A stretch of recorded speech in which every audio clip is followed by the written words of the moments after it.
All right, folks, it is the Lex and Pete show. We are back with our bellies full after a Thanksgiving week off. We have Slippery Pete back after it was like 6 episodes off or something like that. It is a power ranking tier episode. We are getting into the home stretch of this season. I think we have a lot to talk about. A lot has been shaken up after this last week. We have a lot of interesting storylines to watch with the weeks ahead.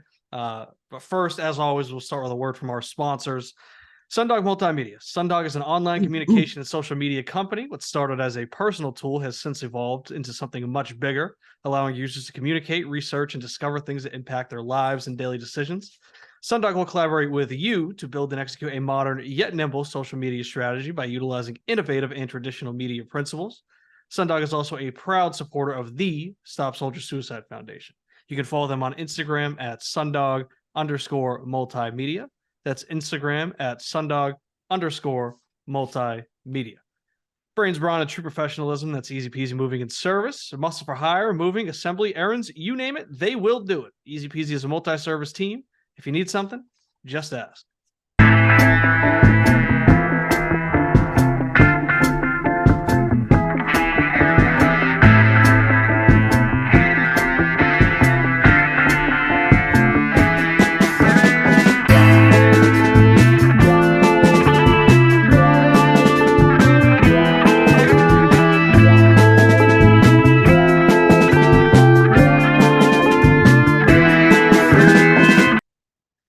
Pete, we are back. It's been a long time since you've last been on the show. I believe it's been 3 weeks, I believe. So before we get into any of this tier talk, any league talk or anything, let's check in with you, see how you're feeling. Yeah, it's been 3 weeks since I've been on. Not only that, but my last episode, I actually missed the week before that of my last episode. So I believe I'm 1 out of 5 for the last episodes. And I got to get this off my chest. Public apology, PSA, allow me to reintroduce myself. Slippery Pete apologizes to the viewers, the league, and everyone who watches Lex and Pete show. I've promised showtimes week in, week out. I've promised blogs week in and week out. I just haven't delivered. First two years, we had some rough patches. We had some Wi-Fi problems. We had some commitment problems. We had some buy-in problems. This year was the one that I turned over the new leaf. Yet death taxes and Pete having a lull on the Lil Pete show continues in year 3. So public apology. I need to get it off my chest. I'd love to say that I'm going to be in here week in, week out the rest of the season. I absolutely plan to be, but my history would prove otherwise. So you just got to shut up and come on the show. And I got to give recognition to my partner here, Lex Lumpkin. Rain, shine, sky's green, grass is blue. Again, it's death taxes and Lex Lumpkin putting out a show every week, regardless if Pete shows up. So I got to give recognition there. Apologize to the people. I will be better. Very nice, Pete. Very nice. I just put my head down, get to work. Somebody's going to keep the lights on here. So I'll continue to churn out that content. If you want to join me, you are more than welcome to. It is the Lex and Pete show. So we are glad to have you back. Moving on. Last week was a big shakeup. Massive. If you want, we could maybe, I don't know if you have some takes that you want to get off specifically, but I don't really want to spoil too much as far as last week goes and kind of the future as well when we have the tiers coming up. So if you want to, we can get right into the tiers. I don't know if you have anything maybe non-tier related that you want to talk about first. No, I feel like let's jump right into it. Everything is tier related. All takes I got to get off are pretty much the shakeups going on with the tier. So I said jump right in. All right. Actually, before we do that, let's have a quick check-in with the playoff picture in the draft lottery. So, as I said, last week was a big shakeup. We finally saw the Most Athletic Sons overtake Big Brain LLC in the standings. They now have I wouldn't call it commanding, but it's a strong 27-point lead with 2 weeks to go. We were talking about it in the group chat. We're calling it kind of a soft clinch. Soft clinch. Yeah, that Wallace has on the division. There is a scenario where Wallace does drop 2 games. Big Brain goes 2-0 and they tie up in record. But as you can see here, right, we got Big Brain here, we got Wallace here. It's about 80 points that they got to make up. That's tough to do in 2 weeks. I'd say that's pretty much impossible. So although he hasn't fully clinched the division, Wallace does kind of have the division in hand. So it's really up to Big Brain now. They need to score these points and catch up to the Suns. So 27 points there. I think everything else stayed the same. I don't think we had any switches. Because the Zits, they already had the 2 seed last week, or at least the last time we're looking at this. So I think everything else stayed the same. I think it really is just coming down to this matchup right here. Right. We could talk more about that when we get into the power rankings. Let's switch over to the draft lottery real quick. I will say on that last note, it didn't change the 1 through 6 in the playoff picture, but I do believe Bussey jumped over 2 pins in points for, pushing 2 pins down to 5th most points for in the league right now. That is true. Yes, it is true. Moving over to the draft lottery. This is fully updated post week 12. With Big Brain dropping out of the playoff picture right now, that does switch up the draft lottery a little bit as well, because not only does it introduce a new team to that top 6, but it's also a pick that McMorrow owns. So that now gives McMorrow 2 top 6 picks. Of course, the 6th pick and the 5th pick are not in the lottery. So it's to be determined where his pick ends up after we do the lottery. But right now he has 2 top 6 picks. That does switch up the dynamic a little bit, because even if Big Brain made it in as that 6th seed, they still could have advanced in the playoffs. And all of a sudden that 1-7 becomes a 1-10, or who knows, they go on a run and it becomes 1-12 or anything like that. So McMorrow definitely wants them to miss the playoffs. Just lock in that 6th overall pick. Don't leave it up to chance when they get into the playoffs. Pete, any comments on the draft lottery right now? You are no longer the only team with multiple picks in the top 6. I was going to say, what do you think the chances are McMorrow knows that last week he now has another top 6 pick? I'm not sure. I like to think that he's locked in. He knows that Big Brain got passed for the playoff picture and he has that pick in 1-6. I'm not quite sure. One thing I did notice, since we're on McMorrow right now, he picked up like Joe Flacco. Like, why is he still picking up starting quarterbacks? It's like he can't get enough points for. He can't get enough. Yeah, I mean, I guess at this point it doesn't really matter. So he might as well go out there and do whatever he can. But it's like, I mean, even if he picks up, like, even if Flacco comes in and has like a 30-point game, that would get McMorrow's team to like, might get him to break 70 points. So I don't think it's really doing much. I mean, how much time did we talk about Tyson Bagent? Like, I saw it go through this morning and I was like, that's classic. That's just what you got to expect. I mean, I will say I'd rather have a guy that wants to do something competitive week in and week out. I'd rather have him picking guys up than just not checking the league at all and just totally checking out for his tank. So I guess I'll take what I can get. I have preached the competitive nature in this league and trying to win every week. So I guess I can't really complain too much about him doing that. It's just funny. But at this point, I don't really think it makes much of a difference. But yeah, on my end, I'm pretty locked into the 1-2 and 1-5. I mean, I say 1-2 and 1-5. Obviously, 1-2 is in the lottery, but I think the last 4 or 5 weeks I've been 1-2, 1-5, and I don't see it changing. So I feel pretty good. 1-2, 1-5 is what I expected. That's what I'm getting. Yeah. I think right now everything's fairly locked in. I mean, I think there is a little bit to watch here with Amaral and Mikey. I guess if I'm going to say that, I guess there's also a chance that me and him switching the 2 and 3, though I don't feel like that's likely, especially this week. I have a lot of bye weeks, so I think that'll probably draw points to him this week anyways. But there could be a potential for movement with Amaral around the 3rd pick, whether it's up or down. So I guess that's maybe something to watch, but it's really an outside chance on either front. So for the most part, I feel like we're fairly locked in. It's just going to come down to the lottery, and then also if Big Brain stays in this stays in the bottom 6, or if they sneak back into the playoffs. So I think that wraps it up for the playoff picture, for the standings, everything like that. Let's now hop over to the power rankings. I'm just going to start it off because I think that you brought them up, you did mention them, but also I think that it needs to be talked about. I think we need to talk about the standard. Last week I downgraded them back down to the standard. Right now, I mean, I guess you could kind of tie another team into this right now, because I'm ready to make the switch. I don't know if 2 pins is worthy of this top spot anymore. I don't know how you feel. I know that you brought up that they're 5th in points for right now. I feel like we've been kind of hinting at it for the last couple of weeks. It's almost like it's almost like what we're seeing right now. And funny enough, Mahomes is his quarterback, but it's like what we're seeing right now from the Chiefs, where it's like, oh shit, like maybe their offense does kind of suck. Like maybe they're not the Chiefs of old. And, we saw it with the Pats over the 20 years too, where it's like Some years they just came out and it's like, yeah, they're still going to win 11, 12 games, but we know that they're probably not going to make that full run to the playoffs. And we had a whole 10-year drought in between Super Bowl runs. So I feel like we're kind of in that period right now where, you can maybe hold out for that hope and like they're still a good team, but I just don't feel like they are that threat. They are that kind of omnipresent, just destroyer of worlds that we've had in years past. They're a weaker team right now. I don't know if they're worthy of their own spot at the top anymore. So let me ask you, do you think it's a better approach is to put two pins where they belong right now? Because I'm in agreement. They're not in the top spot anymore. Or do we take the other teams and see how many we want to put ahead of them and then kind of see where two pins falls? I mean, right now I'd only have Wallace confidently ahead of them. Like right now, I feel like Wallace is the top spot. I feel like that. I feel like that's not up for debate. I mean, we talk about it every week, right? I mean, the guy's putting up insane amounts of points.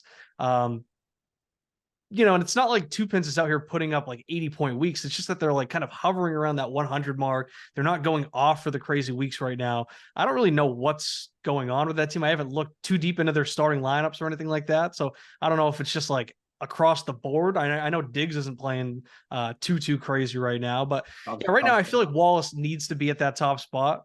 I don't know. I mean, I'm open to suggestions if you have other teams that you want to put ahead of them. I got Wallace in the top spot alone, and I thought of the tier all gas. All gas. So as in like all gas, no brakes. That's as in it's all gas, no brakes right now. Sure, the time is now, but you got to differentiate what he's been doing the last couple of weeks versus the other teams that have that their time is now. It just feels like it's balls to the wall, all gas, no brakes, week in and week out for Wallace, putting up these insane numbers. And it's just going to see if he's got enough in the tank to have it last through the playoff picture. So I said right now for Wallace, it's all gas, no brakes. All right. So just as a placeholder right now, I'm going to put two pins here. I'm going to bump Wallace up. I'm going to go all gas, no brakes. We'll leave that. So now do you want to just bump down to the second tier now and kind of go through these teams and see kind of where we put them? I mean, are these three teams, are they in the same tier? Is Simcoe getting bumped up? Like where are we standing right now? What are you thinking? The way I look at these four, I have two pins between Wallace, Vibers, between Wallace and between Vibers, Zits, and then I'm bumping Simcoe up to with the Vibers and the Zits. So you'd go two pins here, Vibers, Zits, standalone tier. Okay, so I'll do this then. I'll bump them down. So you think it's Vibers, Zits, Simcoe? Let's start with George first. Let's start with two pins first. Yeah, so with two pins, I think you gave me the stat earlier this week, but this was the first week they scored under 100. We call them the standard for a reason. They still have Patrick Mahomes. They still have Justin Herbert. They still have Jamar Chase. I'm not going to doubt them just because they're 50 points for under the Zits, Vibers, and Simcoe and haven't necessarily hit the same stride that the Zits or Vibers have. If you look at the Vibers, like last 4 weeks, I think they put up 140 last week, but before that was 2 80-point weeks. So by no means are they bulletproof. I still think there's a clear divide between two pins and those three other contenders, and I'm not ready to just discount the standard like that because they're down 50 points for in the rankings. Yeah, no, I agree with that. I think it is one of those where you can't be too reactionary. You can't be too short term with your outlook. So it's like, okay, yeah, they're playing down right now, but it's like we still know that the players that they have on their team. So like they, have the horses to get it going in the playoffs and everything like that. But at the same time, you do have to kind of call a spade and just be like, well, they're not like last year, they were putting up like record amounts of points. Right. And this year they're fifth in points for. So even though they are winning, I wouldn't really call it like a strong division, but between him and the Vibers to win that division, your team has to be pretty decent.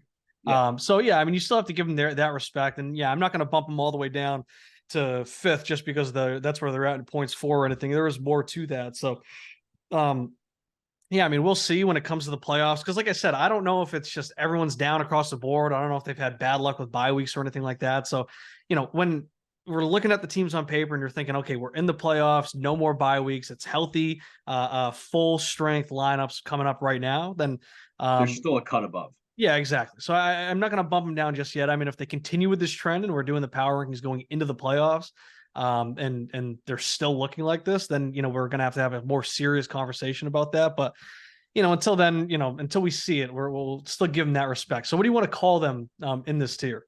I don't know. I want to call them cowards for the way they acted the last 3 weeks. But I guess they are still the standard. I wouldn't remove the question mark. I might even add a question mark. I might call them morally corrupt standard. I don't know. I'm mad at them personally, so I'm not the best judge right I was kind of thinking like I'm trying to think of like the like almost like the early 2010 Patriots tier.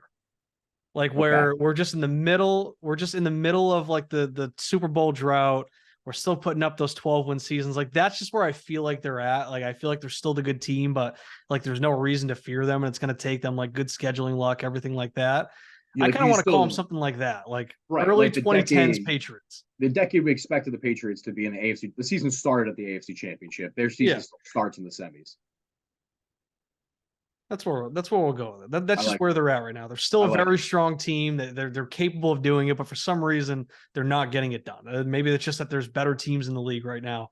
All right, let's bump it down to this third tier because I think that there's a lot to talk about here. So Yeah, there is. we got the Vibers, we got Simcoe, and we got the Zits. You had them in this order. Can you kind of walk us through that? I didn't necessarily say in order. In order, actually, I have the Zits, Vibers, Bussey. Zits, Vibers, Bussy. Zits, Vibers, Bussey. I think that's fair. I mean, because you have Bowen, he's the division leader. He's looking at a first round bye. So that right there, that is power, right? I mean, if he was the third right. seed, and I think I've said this every year about Bowen's teams. Yeah. But like him being the third seed, he would be vulnerable in the first round. Anything can happen there. We saw what that does for teams like the fucking Big Brain or anybody like that. So he can't run into that. But having that guarantee that you're going to be in the semifinals and you're one win away from getting double the buy-in back or anything like that, that's Right. power right there. There is power in having that top 2 seed. And that's why I know Bowen's been really, focused on that and just really trying to manifest that, get those points. And he's also just gone on like a crazy run these last couple weeks. He's put up insane weeks, like 150-point weeks. So right now he is just like the stronger team out of all the ones in this tier. So I think that he is very deserving of being there. I do think it's fair to rank these 3 teams together. I think they're all equally dangerous in their own way going into the playoffs. These are probably the 3 teams besides Wallace. These are the 3 teams I'd want to see the least. And one of them's probably 2 of them are probably gonna have to face off against each other right away. So I'm interested to see how that, because actually we are looking at like a Bussey and Vibers first round matchup, which could be fireworks. So yeah, I think it's fair to put them. I think this is a good order right now. I do think that that's how it should go, right? Because I mean, Zits, but you're right. 120 last week, 150 the week before, and 150 the week before that, and they are just insanely insulated. Like they got Swift. I mean, he's benching Olave and George Pickens. Like those are starters on most teams in this league. Definitely Olave, maybe not Pickens, but he's so insulated. Even if like he loses like Tua or Brock Purdy, Geno has 22 points at the half right now. Amon-Ra is a lock for 10 plus points every single week. Montgomery's eating. Kyron Williams hitting his stride. He's got depth and he's getting hot at the right time. I think he's the clear cut one in those 3. Yeah, no, yeah, I think it's great. I think it's a good order right there. So this though, I'm not too sure. What's that? I'm not too sure on this next one though. Vibers and Sim Bussey is close for me. What with these 2? Yeah. Yeah, I mean, I think it's fair right now. I mean, the Bussey or the Vibers, they do have more points right now. I think they're coming off the higher scoring week. So I think just because of that, it's kind of a coin flip. I think because of that, it kind of tilts the scale in their favor. So, I mean, it really could be interchangeable. I think there's good arguments for both sides, but I think right now, just based off of heading into this week, recency bias, you got to give it to the Vibers right now. Yeah. 140 last week, right? Yeah. And I mean, Simcoe, I think he had 140 the week before. So, I mean, they're probably tied in points for the last 2 weeks, but, just happens to be the order in which they did it. So it doesn't really matter too much. So I would kind of rank them equally. So yeah, I'm okay with leaving it. I think in a toss up like that, I always lean quarterback. So maybe I think I have Simcoe ahead with Hurts and Lamar, but I'm not going to fight. It's not a hill I'm dying on. Yeah, that's a good point. I think that I think that's maybe more of like stick our pin in it and then focus on it for the next power rankings, because that is something where that could just flip things in the next 2 weeks, and then we're going to the playoffs and all of a sudden Simcoe has 50, 60 more points on the year than the Vibers. So Right. that could flip. So, we'll wait and see if that happens. But yeah, I mean, right now, and it also doesn't really matter who's seated higher if they're facing each other. It's not like they're actually getting like a home game or anything like that. So Right. like I said, it really is a coin flip. So, all right, moving on. Probably one of, I think one of our most talked about, probably our favorite tier on here. I do like Mikey in Hell. So I think that's probably my favorite tier. The Jeff Fisher tier. Jeff Fisher tier. I don't know if they're necessarily sneaky anymore. I mean, I think absolutely they're not. They're not sneaky. Yeah, I mean, I don't know if they've done enough to shake the Jeff Fisher name, but I feel like they're here. I feel like I think they caught up to Big Brain faster than I think we anticipated. I think we all thought this would be a thing where we'd be kind of watching week 14. Are they going to be able to outscore them and do that? I mean, it still could flip and back and forth, and that still could be the case. But I think the fact that they have like a 27-point lead or whatever I said it was at this point in the season with 2 weeks to go, and now it's, up to Big Brain to make up those points. Like, Big Brain's going to be panicking right now. The Suns, they're going to be feeling really good about themselves. So what are you thinking? I mean, I'm going to go right ahead and just already remove this. Do you think we should keep the Jeff Fisher name until proven otherwise, though? I would say we've talked about the Suns the majority of the second half of the year, always in the context of them winning the regular season, right? Their Super Bowl was winning the regular season and making the playoffs. Jeff Fisher went to the Super Bowl 1 year with the Titans in 1999. That was his sole playoff appearance. He lost to the Rams in Super Bowl 1999. I propose he's 1999 Jeff Fisher. All right. Yeah, let's do that. I like it. I mean, yeah, I don't really feel like there's too much to say. I feel like we've talked about this team, ad nauseum, whether it's talking about how they should be trading, how they should be rebuilding, how they should be going all in, all stuff like that. So I don't really think there's much to say. I think it's really just wait and see how's it going to play out. Are they able to hold on to this lead? Right. Because, you see that all the time in sports, right? A team goes on a big run. Turns out that last push to get into that spot was actually the last of the last drop of gas in their tank or anything like that. And then, there's a couple weeks left and they lose that momentum. But, I mean, right now they're kind of in the driver's seat, and it's just up to them to keep putting those points up, keep playing those correct matchups. I think that, they could have been in this position earlier this year if they just, done things like play A-Chain or anything like that. Even now they got Brandon Cooks on the bench, that type of shit. Right, so, right. So like there are still some management questions, but they're in it right now. So, I mean, credit to them. They are in that spot, and it feels good for them. It feels like they have a really good chance of holding on to this lead. So let's say they do hold on to it. Yeah. Is that a team you think could make a run, get hot at the right time, get A-Chain back, and make a run at the chip? Or, and that's where I was kind of leaning with 1999 Jeff Fisher, is their Super Bowl was just making the playoffs. They can't really make a playoff run. They don't have the firepower to compete with those 5 teams above them. What are you asking? Is the Super Bowl for the Suns just holding on and is making this like playoffs? their peak? Is this their peak? Do they even have the potential to go make a run at the chip? I think that they do. I mean, they have a guy like Gibbs or ETN, and then, if they get A-Chain back, those are guys right there that can win them the matchup, right? Those are guys that are actually capable of putting up like a 20 to 30 point week, scoring 2 touchdowns, putting up receiving numbers, all that type of shit. So those 3 running backs, that is kind of their bread and butter. Being able to do that could take them a long way. I mean, I don't know if they have enough to maybe string 3 games together. That's to be seen. But I mean, if you make the playoffs, anything can happen, right? I mean, if you sit them out and you miss them, it's like, okay, if they miss the playoffs and then they didn't do that, then they still would have had the 6th pick. If they go into it right now as the 6th seed and they lose the first round. Okay, they had a chance to go on a crazy run and win the championship, and all they had to do was move back a pick in the draft. I think it's worth it to me. So, maybe it is. It's definitely going to be an uphill climb for them. They're definitely not consistently as strong as these other teams, but yeah, I think for sure. I mean, they're capable of doing it just because of the playmakers that they're kind of the core of their team. I like it.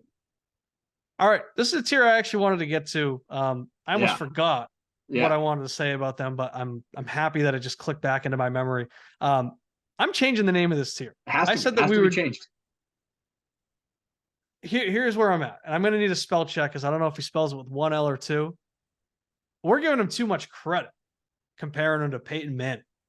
Okay. I called them the Omaha tier. It was a funny joke because they always make it to the playoffs and then they put up the big regular season stats, but then come playoff time, they get nothing done. They lose, they get embarrassed. Peyton Manning did win 2 Super Bowls though. Maybe he did it on the back of his defense both times. It's whatever. He played fucking Rex Grossman in the first one, but whatever. He has 2 rings. It's kind of like Boston Rob, right? He goes on to Redemption Island and he plays with a bunch of super fans that like hand him, idolize him. Yeah. Yeah. They hand him the win, and then everybody's like, okay, the legend got his win, all that stuff. That's kind of like Peyton Manning. It's like, okay, I guess you got 2 rings, but he did get 2 rings. I want to change this to the Phillip Rivers tier. These are the 5,000 yard passers, but they make it in, they make it to the first round, and then you can just pencil them in as a first round exit every time. We're giving them too much credit comparing them to Peyton Manning. They are much more of a empty stat guy like Phillip Rivers in my mind. What are your thoughts on that? Yeah, no, I love that. Phillip Rivers, Matt Ryan, Matt Stafford before the ring. Yeah, career, the kind of guys that try to get into the Hall of Fame without a Super Bowl win. Yeah. I love it. It's 1 I think, is it 1L? All right. Yeah. I would have guessed 2. What were you saying there? You think what? I think I would have guessed it was 2. Oh, yes. But 10, yeah, congratulations. He just had his 10th kid. Yeah, good for him. Yeah. But yeah, I mean, I don't think there's too much to say about Big Brain right now either. I think they're kind of in the same spot where it's just we're watching both of these teams, seeing what they can do down the stretch, if they're able to put up enough points to either hold on or to recapture that lead. But as small as 27 points is, when you're the one that has to outscore the team by 27, it feels like a ton. It might as well be 100. Yeah, you can split it into 13, 14 points each week if you can do that, but are we seeing that capability from Big Brain? I mean, they're really hoping more that the Suns have like a down week, right, than that they can just pop off for a big one. I don't know if they have like the guys on their team that can put up like a 140-point week when they really need it. I think that they're really relying on the Suns to come out and put up like 85 points, and they put up 110, and then all of a sudden it's basically a tie ball game going into the last week, but. Yeah, I mean, I think both of these teams we just have to watch and see, and then I think we'll have a better opinion because, I mean, if Big Brain finally misses the playoffs, after I know that they got some handsome offers for guys like Eckler, Christian McCaffrey. They held on to him because they wanted to make a one last playoff run, and that's what I was told. They wanted to hold on to these guys, make one last run, and then kind of use this upcoming offseason to reevaluate their position, maybe trade off some of these guys. So, they maybe could have gotten a head start and really gotten a big bag for that. I don't know if they'll maybe be able to fetch those same packages from contenders, in the offseason. I think that running backs are much more valuable around the deadline. So, it'll be interesting to see how it plays out, if they are able to get in or if they miss it. So you got anything else on Big Brain? Yeah, I mean, not for nothing, but kind of credit to us. We always did say that elite running back stable was kind of like a house of cards. Chubb goes down. Eckler's kind of having a bad year. He's a running back 26 right now. I think he missed 3 games, but he's running back 10 in points per game. So not that top 3 that we're used to seeing him at. McCaffrey's still McCaffrey, but they lost, feels like they have, I'll say 1.5 of the 3 wheels they had coming into the season with that running back stable. And also, not for nothing, Phillip Rivers' 10 kids, all 3 big brains are in long-term committed relationships. I wonder if that tier could foreshadow something. I just want to throw that out there. Yeah, it's true. And, Uncle Pete, Uncle Lex, I don't know. Yeah, I mean, this team, I'm tired of it. I'm tired of seeing it. But yeah, I mean, Eckler, he is like visibly looked slower out there. It very well could just be the ankle injury he was dealing with, early in the season when he was missing games.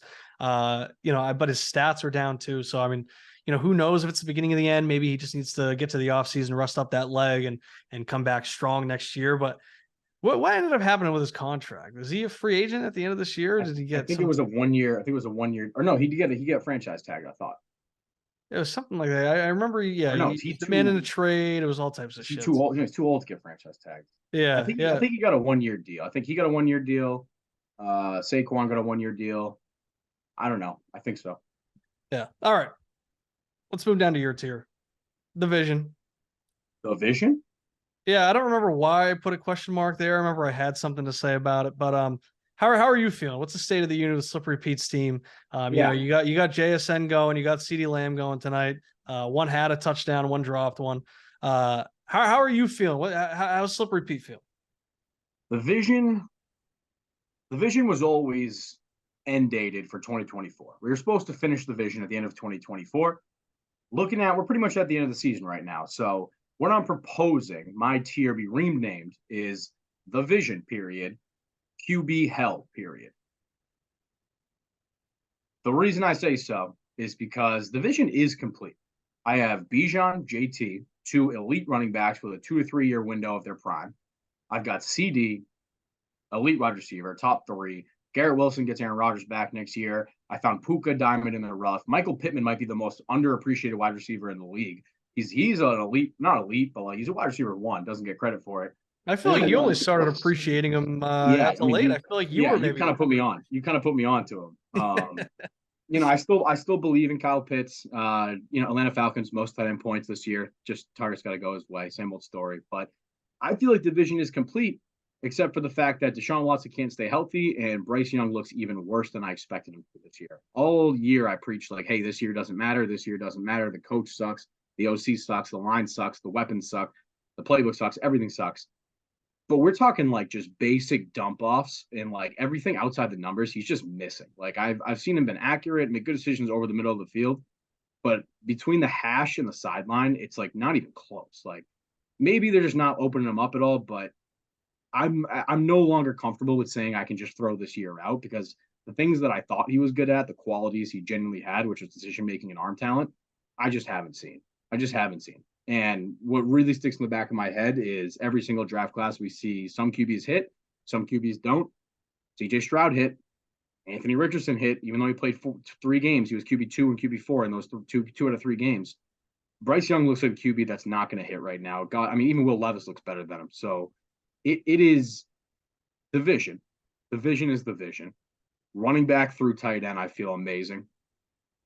I got 2 bum quarterbacks right now. I hope Deshaun Watson can come back next year and be a top 12 quarterback.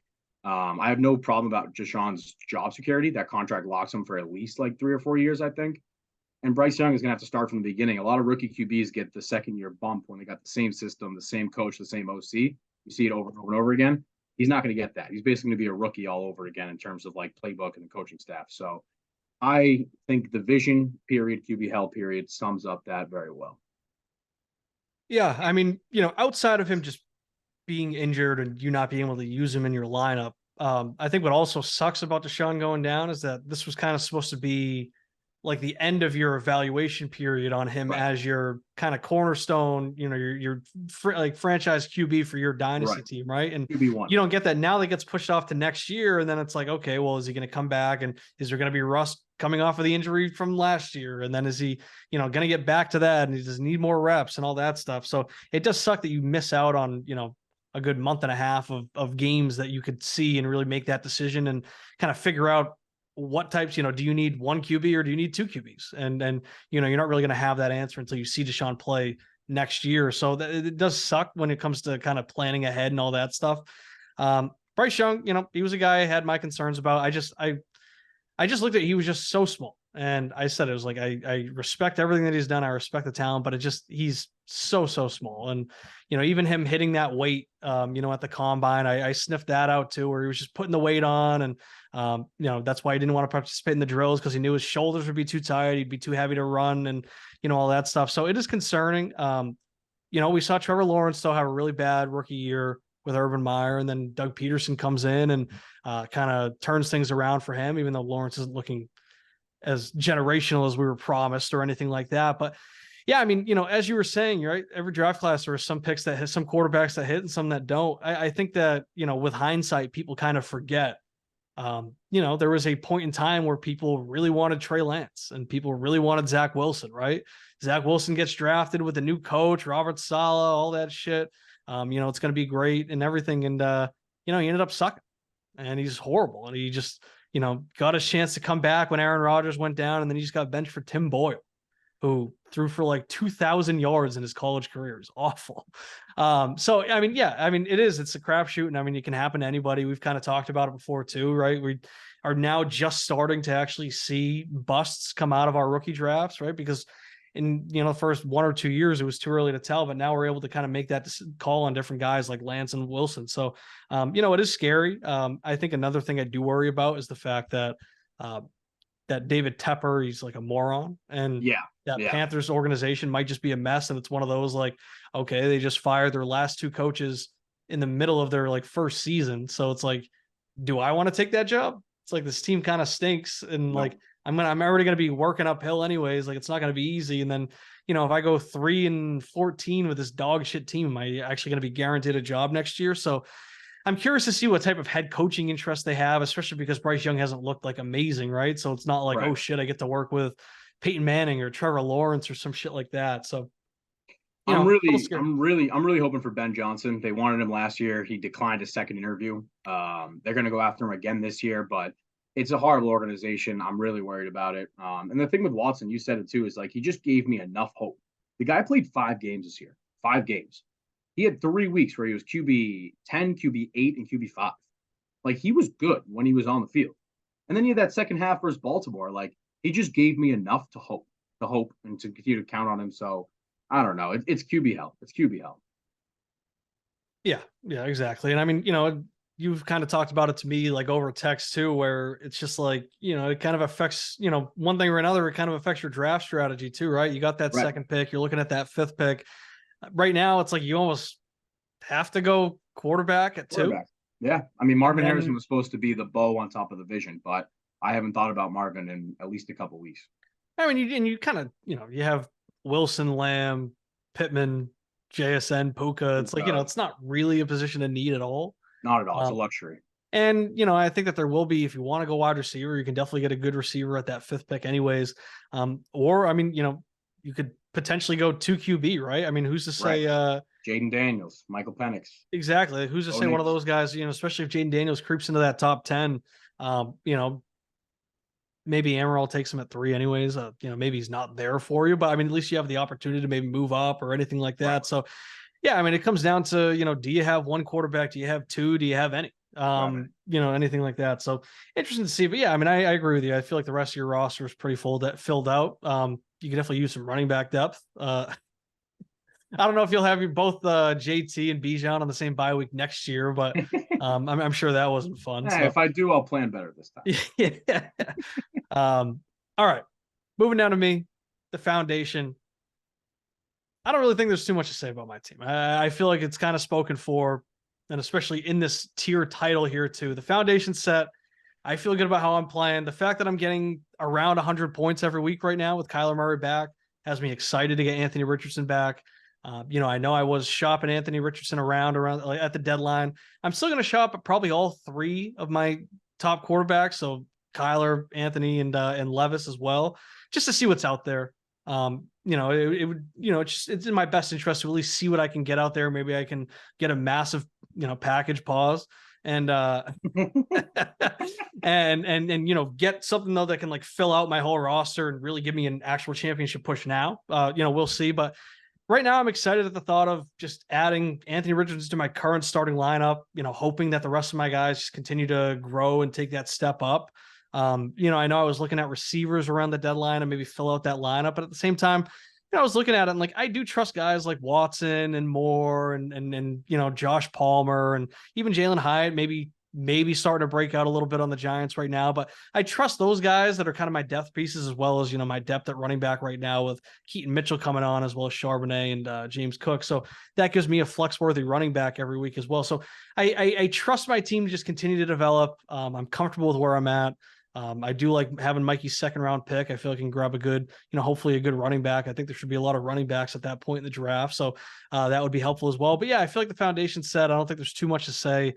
I don't think there's really too much for me to really even look for this year. I just like trying to play spoiler and fuck up Simcoe or Wallace or Big Brains Day or anything like that. So that's where my team's at. I don't know. You got any thoughts on my team? No, I pretty much agree. The foundation's set. I would just say, like, I think your offseason coming up is very similar to mine, where I kind of grabbed these like low cost pieces with like late seconds or thirds or pickups off the waiver wire. Like I'm talking Hyatt, Keaton Mitchell even could have a role. Like I'm interested to see like what you're going to get returned in those. I know the slow strokers always get crafty, turn those smaller pieces to bigger ones. So I think it could be an interesting offseason for the strokers. Yeah, I feel like most likely my course of action will be hoping that AOC can keep that starting job in Vegas and then trying to trade him off and just get some extra draft capital, maybe make some moves, try and make something shake there because, AOC is a guy that I'm willing to, maybe trade for fucking 70-80% of whatever his value would be as a starter, just because he's never really going to crack my starting lineup unless I'm absolutely ravaged by injuries. So, I'm hoping I can turn that into something. And then, yeah, I mean, I got guys, I'm not giving up on guys like Traylon Burks yet. And then, like I said, Elijah Moore, I've talked about him so much this year where he's open on like every play and he's getting a bunch of targets. He's just not really getting good throws. So, I like the opportunities he's getting. I like Christian Watson coming back, looking great, playing healthy. So, I trust those guys to fill up my flex spot. So I think I can make it work. I love Addison. I love Drake London. So I'm feeling excited about my team. So let's move on. We got Amaral here. Lottery pending. I don't think they're actually going to fall out of the lottery here. I don't think Sfogliatella can do that. No. But they do continue to just kind of scare themselves and potentially play themselves out of a better pick. I mean, who knows? Maybe he does this and all of a sudden he gets the third or fourth pick and the lottery gives him the first overall and he ends up laughing at all of us. But, I'll take it, let's change it now because they're definitely not lottery pending. He's in the lottery. That's for certain. How are you feeling about Amaral's team? What do you think we should call this tier? I mean, Amaral, like I think we said it super early after like the third or fourth week, but like he played himself out of the top two. You look at guys like Sam Howell, Tank Dell, Sam Laporta, those three, we had no idea were going to come onto the scene like they have. And he literally played himself out of the top two, but it seems like there's three elite prospects this year. So he's still in that like top three prospect category. I'm thinking like, I don't know, like it's the next brick, like the next building block. Like it's not, he's by no means close to building the wall or getting there, but he took a big step this year. And I think he can take another big step with another quarterback here. So I think I'm interested to see if he comes into the top two to get Drake May or Caleb Williams, whichever one McMorrow passes on. But it's got to be something like, I don't know, took a step, next step up. I'm gonna go with this. How about this? What's the move? What's the move? What's the move? Because are they going to move up? Are they going to move down? Who are they going to take? Because they could use a quarterback, but maybe they're comfortable with Howell and then Baker for now, and maybe figuring it out beyond that, or because I mean, you can never go wrong in my mind. Adding Marvin Harrison to whatever team. So that's actually something like he still needs so many positions, and he's got his own 25 and his own 26, I think. So it's like he can address quarterback down the line. He already has Sam Howell. He could just take that stud Marvin Harrison and address quarterback whenever. Exactly. All right, let's get to this tier with McMorrow. To me, I mean, I guess you could. I guess how I feel about it, you could almost argue that the tier is still a perfect name for it. Spoiler alert to the mock drafts whenever we start doing those. Caleb Williams is not my top prospect. Not my number one. Maybe not even my number two. Wow. That's just how I feel right now. And, I'll just get the takeoff right now. If I'm McMorrow, I'm considering just going, even if you have the 1-1, I'm considering just going with Marvin Harrison. I mean, the way I see it is like Caleb Williams right now, unless he does something redeemable, I don't know what that would be. I mean, I don't think he's playing in the bowl game. I think a couple weeks ago I said he needs to come back, play in the bowl game, show out, get USC that win, go out on top. Maybe I could turn around on him. To me, he feels like the NFL's Ben Simmons. I feel like he's going to come in, he's going to be a diva, he's going to feel entitled to a lot more, and he's going to feel like he doesn't have to earn that stuff because he just seems like that type right now, the way he's talking about holding out and, it's going to be a game time decision if he even declares for the draft, which also could add to that question mark. Is he even going to be in the draft? I think it's just a leverage play. But yeah, I mean, I don't feel like he's somebody that I want to invest in compared to a Drake May or, in my mind, my 1-1 Marvin Harrison, where I feel like he's a surefire lock, going to be a top 10 receiver right off the bat, that type of stuff. I mean, I look at it this way, right? I mean, imagine that Justin Jefferson was in this draft, or Jamar Chase, or even CeeDee Lamb, right? Any of these guys are kind of that top echelon of the young receivers. If they were in the draft, I mean, I would be looking at them 1-1, just knowing that they're a guarantee to put up that production. I feel like Marvin's that type of guarantee. I don't know if these quarterbacks necessarily are. So that's where I'm at with it. I don't know where you're at with it. I don't know what you think of this tier. Obviously, we also have your pick in this, or my pick that you own in this tier. We don't have to talk about that too much. But how are you feeling about McMorrow? What do you think this tier name should be? And do you have any insight? Do you think he's going to go quarterback for sure? Do you think he's thinking Marvin? Yeah, I guess a couple things. I still hold true in my prospects right now that Caleb Williams is the 1.1. He's going to be the first overall pick in the NFL draft, and McMorrow should take him 1-1. I just said the thing about Amaral is he has his 25 and his 26 first, so he can address quarterback with those two. He's going to be bad the next 2 years, so that's probably a top 3 lottery pick. McMorrow doesn't own his 25 first. I do. So, like, if he, my question is, I guess, does McMorrow owns his 26 first, I'm assuming? Let me take a look. I feel like he must. Yeah, he does.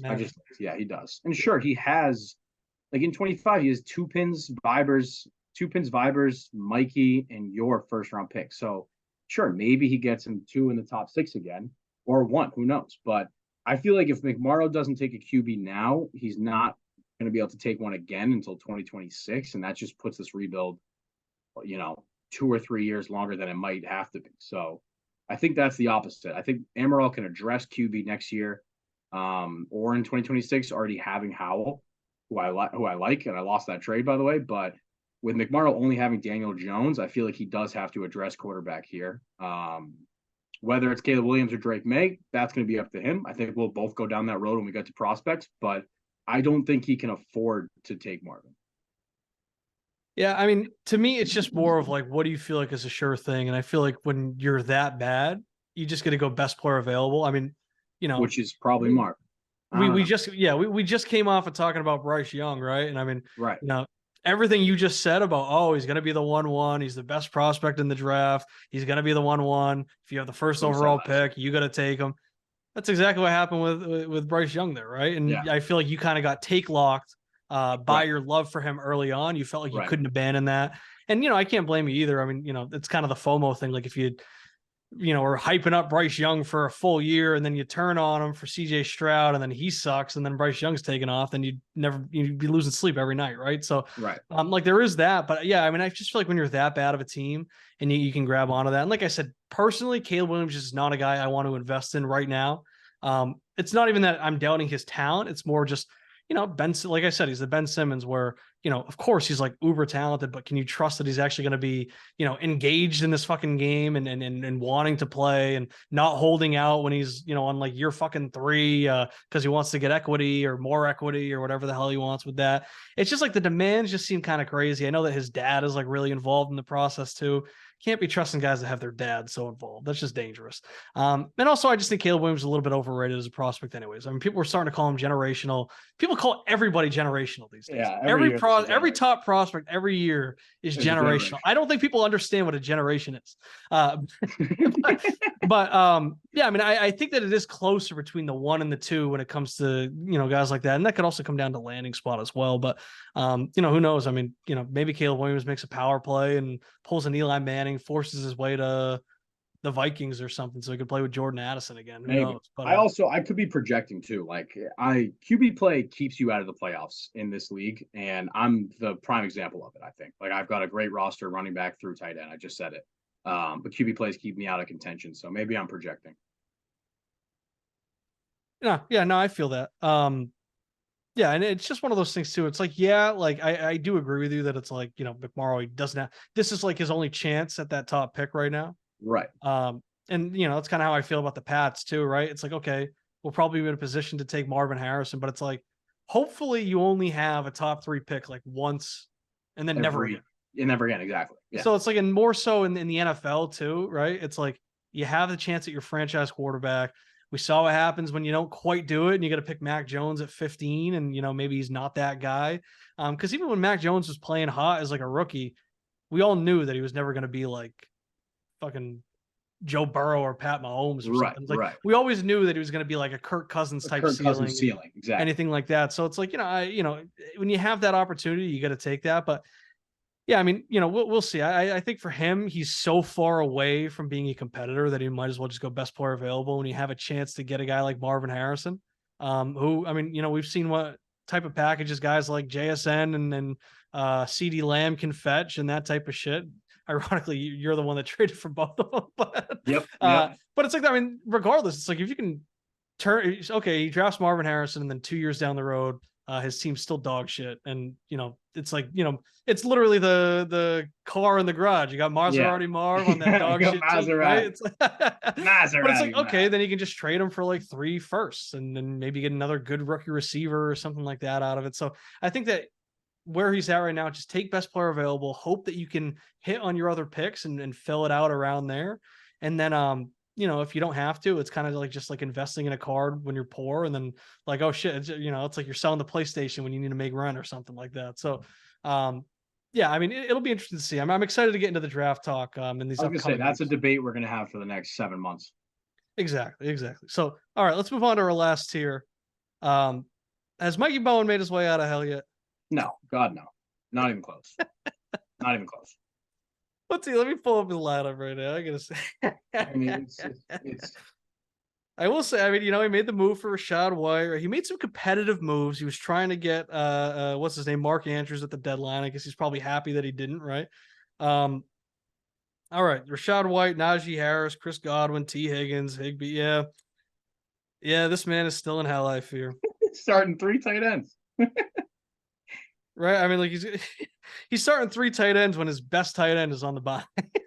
Yeah.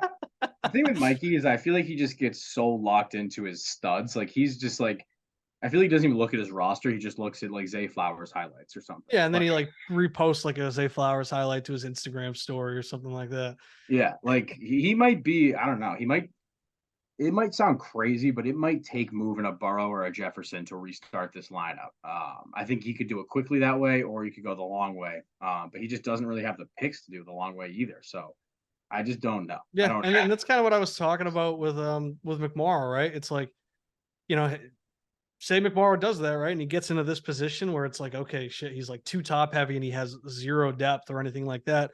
You can always trade it off. But yeah, I agree. I think he will have to trade one of them. I don't think he'll need to trade both. I think he can get a haul for either one. But yeah, I think just for the sake of filling out that roster. But I mean, even now, I mean, so he's got what?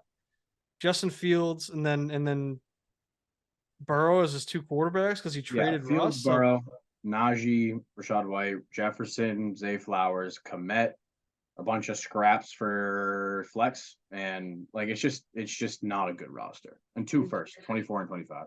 Yeah, so I mean, he has his own pick, so he'll probably have the 4th pick. Maybe he can move up in the lottery or something like that. But he could be a guy that's looking at Jaden Daniels or Bo Nix or something like that. I don't know how much that excites him, but because who knows if Justin Fields even has a starting job. Yeah, exactly. So I think that and I think that's even something too that we should think about when it comes to hell. It's like all he's really got are these 2 quarterbacks that are putting up crazy numbers. One of them might be unemployed, on fucking LinkedIn or something next year. So yeah, we're keeping that man in hell until we start seeing some results. I mean, even right now, he's got no quarterback going. He's projected to put up like 58 points this week. So, probably better for him just to try and tank that pick a little bit. I guess maybe this is coming at a convenient time for him, but yeah, I'm very curious to see what he does in the draft and then how he can really fill out his roster because he doesn't have the assets right now to even get any type of bench depth. He can't even trade like a fucking third to get a dog shit running back or something. It would take moving Burrow or Jefferson to completely restart. Getting a King's ransom for one of those guys would bring him out of hell. I think that's what it's going to take.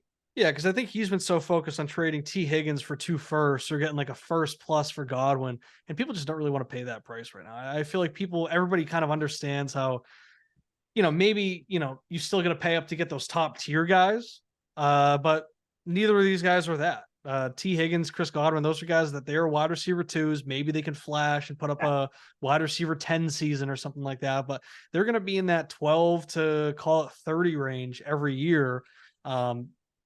That just doesn't move the needle. There's like those. It's like a dime a dozen with those guys. Those guys literally just like grow on trees in this. Exactly. Like he sure T. Higgins is a week in and week out starter, but he hasn't put up more than a wide receiver 17 season. Zay Flowers looks great. Absolutely hit for a rookie, but I don't think he's got top 12 upside, top 15 upside. I don't really think he's got that. He's going to be a 10 to 20 guy. Maybe he comes in, 10, 11, like you said, but I think he's got these guys he just believes in that aren't aren't going to cut it to compete with the top teams in the league. Exactly. So yeah, he's in hell. He's in hell. You know. That's all I got to say about Mike Bowen.